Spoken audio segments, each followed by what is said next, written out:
Hey friend, welcome back my কর life channel. আমি চলে এসেছি তোমাদের সাথে আবার অনেক অনেক গল্প করতে। আমার নাম নিবেদিতা কর।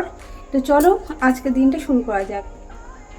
আজকে সকাল থেকে ভীষণ ঠান্ডা লাগছে, কারণ মেবি সকাল থেকে আজকে একটু বৃষ্টি হয়েছে।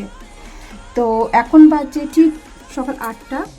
তো আজকে আমরা তাড়াতাড়ি ভেবেছিলাম উঠবো না, যেহেতু ছুটি আছে, তাও আমরা উঠে গেলাম, কারণ আমাদের 5টার সময় ওঠার অভ্যাস প্রতিদিন। তো আজকে আমার মেয়েরও স্কুল ছুটি আছে, তাই ও উঠে গেছে। ভেবেছিল উঠবে না, কিন্তু ও উঠে গেছে, কারণ অভ্যাসটা যেহেতু হয়ে আছে তাই ও উঠে গেছে। তো আমার ডটার টিফিন খেয়ে পড়তে বসে গেছে। চলুন আপনাদের দেখায় আমাদের বাইরে ওয়েদারটা কীরকম হয়ে আছে। আমি জানি না আপনারা দেখতে পাচ্ছেন কি না, কিন্তু ওয়েদারটা এই অবস্থা। এখনও ভীষণ কুয়াশা হয়ে আছে। যতটা ক্লিয়ার দেখা যাচ্ছে অতটা ক্লিয়ারভাবে এখন স্পষ্ট দেখা যাচ্ছে না, কারণ প্রচণ্ড কুয়াশায় ঢেকে আছে। এই পেছনে যে পাঁচিটা দেখতে পাচ্ছেন, জানি জায়গাটা একটু নোংরা লাগছে, আসলে আমার এখন বাড়িঘর হয়নি যেহেতু। তো এই পেছনে যে স্কুলটা দেখতে পাচ্ছেন, এটা হচ্ছে যদুরাই হাই স্কুল। তো যদুরাই হাই স্কুলের পেছনেই হচ্ছে আমাদের বাড়ি। ওইটা হচ্ছে গোলঘর, যেটা হয়তো শিউড়ি সবাই চেনেন, আর এটা মেবি কালীপুরের মধ্যে পড়ছে। তো এই গোলঘর হচ্ছে বিখ্যাত একটা হাউস, যেখানে বাউল গান হয়, এবং এই নবান্নের টাইমে, নবান্ন উৎসবে এখানে দেশ বিদেশ থেকেও কিন্তু ফরেনাররাও আসেন বাউল শুনতে। যেদিন বাউল হবে সেদিন হয়তো আপনাদেরকে আমি দেখাবো নবান্নের টাইম। আপনাদের ভীষণ পরিবেশটা ভালো লাগবে, একটা গ্রাম্য পরিবেশ, কিন্তু ভীষণ সুন্দর। এখানে আপনারা বিভিন্ন ফরেনারকেও দেখতে পেতে পারেন। নাম করা অনেক বাউল সঙ্গীত আসেন এখানে। আমি যদি থাকি তো নিশ্চয়ই আপনাদের সাথে ওনাদের পরিচয় করাবো। আমার বাড়িটা এখনও প্লাস্টার হয়নি, যেহেতু বেশি দিন হয়নি বাড়িটা করা, 2 বছরই মতন হয়েছে হয়তো। তাও ভাবছি প্লাস্টার করে নেবো। চলুন দেখায় আমার একটা শখের ছোট্ট বাগান, যেটা আমি খুব শখ করে লাগিয়েছি। মানে ইচ্ছা থাকে পুরো বাড়িটা গাছে গাছে সাজাবো, মানে আমার গাছ ভীষণ ভালো লাগে। হ্যাঁ, আমি প্রকৃতির সঙ্গে ভীষণভাবে জড়িয়ে আছি। তো চাইলেও সব কিছু তো করতে পারি না, তাও যেটুকু পেরেছি, নিজে যেটুকু এরিয়া আছে তার মধ্যে কিছু গাছ লাগিয়েছি। চলুন দেখে নিই। এই আমার বাড়ির পাঁচিলের ভেতরেই কিছু গাছ লাগানো আছে, এমনি করে লাস্ট অবধি আছে, অ্যান্ড ওই পাশে বাগানটাতেও আছে। তো চলুন, এখন এত ঠান্ডা লাগছে, বাইরে দাঁড়িয়ে থাকা যাচ্ছে না, তো চলুন ভেতরে যাওয়া যাক। তো আজকে যেহেতু টিফিন করে আমার মেয়ে পড়তে বসে গেছে, ওকে পড়া দিয়ে এসেছি। তো দেখে নেওয়া যাক ও পড়াটা করছে কেমন করে। মাম্মাম, পড়া হয়েছে? এই দেখুন আমার মেয়ে এখন পড়া করছে। আরেকজনকে দেখায়, আমরা সব উঠে গেছি, কিন্তু যার সবার ফার্স্টে ওঠা উচিত সে কিন্তু এখনও শুয়ে আছে। এই দেখুন, আমাদের মিমি সোনা এখনও শুয়ে আছে, ও এখনও ওঠেনি। ও ঠান্ডাতে ওর ঘুম ভাঙছে না। আরে তুই উঠবি না? দেখছেন, ওর এখনও ঘুম ভাঙছে না।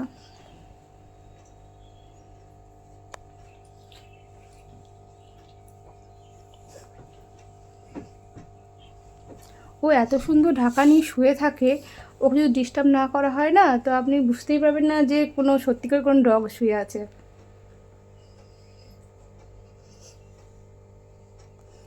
আমাদের মিমি হচ্ছে খুব লক্ষ্মী, সবার সাথে ভীষণ মিশুকে, যেই আসে ওকে সেই আদর করে, মানে ভীষণ মিশুকে। মানে ওকে দেখে আজ পর্যন্ত কেউ ভয় পাবে না, মানে এত মিশুকেও। তো চলুন আপনাকে আমার বাড়িটা একটু ছোট্টভাবে দেখিয়ে দিই।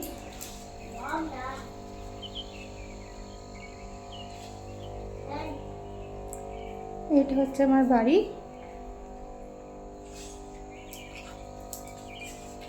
এখনও সব কাজ যেহেতু ছাড়া হয়নি, অনেক কাপড় জড়ো হয়ে আছে, মানে কাচতে হবে। এখনও খাবার তৈরি হয়নি, খাবার বানাবো। তো চলুন খেয়ে দিয়ে আবার আপনার সাথে দেখা হচ্ছে। ওইখানে আরেকটা আমার পেট আছে, আমার ফিশ।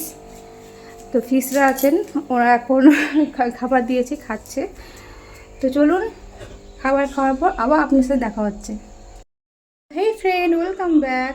চলে এসেছি আবার তোমার সাথে গল্প করার জন্য। তো এখন বাজে দুপুর 1টা। তো চলে এসেছি টিফিন করে খেয়ে দে, কিন্তু আমার মেয়ে এখনও খাওয়া হয়নি, যেহেতু পড়া তখন হয়নি, এই কমপ্লিট হয়েছে। তো চলে এসছে, মাঝে বছর রেস্ট নিচ্ছিল, ভাববেন না যে ওই তখন থেকে পড়ছে, মানে মাঝে মাঝে রেস্ট নিয়ে পড়ে। তো তার মাঝে নাচ গান অনেক কিছু থাকে, অনেক কিছু করে নিজের অ্যাক্টিভিটি। তো এখনও খাচ্ছে, চলুন দেখি কী খাচ্ছে। আজকে যেহেতু বাবা নেই, অফিসে গেছে, তো আমার মেয়ে এমনিতে ভাত পছন্দ করে না, মানে ওর বাবার মেয়ে দুজনাই মানে ভাত জিনিসটাই পছন্দ করে না, খুব কমই খাই। ওর বাবা যে যখন থাকে দুপুরে তখনই মেনলি ভাতটা করি, তাছাড়া হয় না করা। আর আমিও করি, খাই না, খাওয়া নয়, তো প্রতিদিন খাওয়া যায়, হয় না, হয়তো সপ্তাহে 3-4 দিন খেলাম, আর বাকি 3 দিন এই রুটি ময়দা এরকম কিছু খাই, আটা ময়দা। তো আমার মেয়ে আজকে আবদার করেছিল, মা একটু অন্য কিছু বানাও, ভাত বানিও না, আমার ফেভারিট কিছু বানাও। তো আজকে ওকে কি দিয়েছি চলুন দেখি। সোনা তুমি কি খাচ্ছ? আলু ভাজা, লুচি আর গুড়। ভালো লাগছে খেতে? Tasty, my favourite food. Press তোমাদের বানাও কি তোমাদের ফেভারিট ফুড বানায়? আমার মেয়ে একটু লুচি খেতে বেশি পছন্দ করে, লুচি পোচ বলুন, মানে ডিমে যে পোচ হয়, লুচি, আলু ভাজা, এগুলো খুব পছন্দ করে। তো মাঝে মাঝে আমি ওকে বানিয়ে দিই সকালে, যেহেতু ওই টিফিনে সকালে যেহেতু আমি দিই, কিন্তু আজকে তো যেহেতু টিফিনেও চকোস খেয়েছে বলে আমি সেটা দিইনি। তো দুপুরের আবদার ছিল আমি লুচি খাবো, তাই ওকে লুচি খাইয়েছি। তো ও এখন দেখছে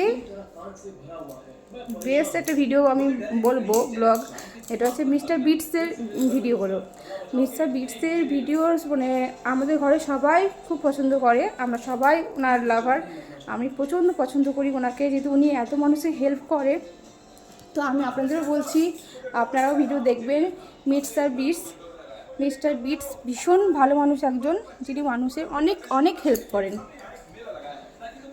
তো চলুন খেয়ে দে, আবার আমার সাথে দেখা হচ্ছে। So friend, welcome back. আজকে লাস্ট ভিডিও নিয়ে আমি চলে এসেছি আপনাদের সামনে। তো কালকে একটা গুরুত্বপূর্ণ দিন, কারণ কালকে আমরা সিক্রেট শেয়ার করবো আপনাদের, আমাদের সন্তানদের নিয়ে। আমরা মা বাবারা এমন একটা জিনিস করে থাকি যেটা করলে সন্তানের কিন্তু বিপদ হতে পারে। হয়তো আপনারা জানেন না যে কি এরকম হতে পারে কি না, সত্যি বলছি বিপদ হয়। ওদের যে গুণাগুণগুলো কমে যায়, বা যেটা দেখছেন আপনার সন্তান যেটা ভালো, সেটা দেখছেন ওটা 3 দিন কিন্তু ওটা ড্যামেজ হয়ে যাচ্ছে। হ্যাঁ, তো সেটা কারণটা আমরা খুঁজে পাই না। তো এটার পেছনে আমাদের মা বাবারই বা গুরুজনদেরই হাত থাকে।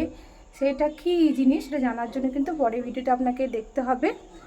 আর তার জন্য পরের ভিডিওর জন্য আপনারা অপেক্ষা করুন, আর আমাকে এইভাবে ভালোবাসার জন্য আর এগিয়ে চলার জন্য অনেক অনেক সাবস্ক্রাইব করুন, লাইক করুন অ্যান্ড শেয়ার করুন। Thank you, by.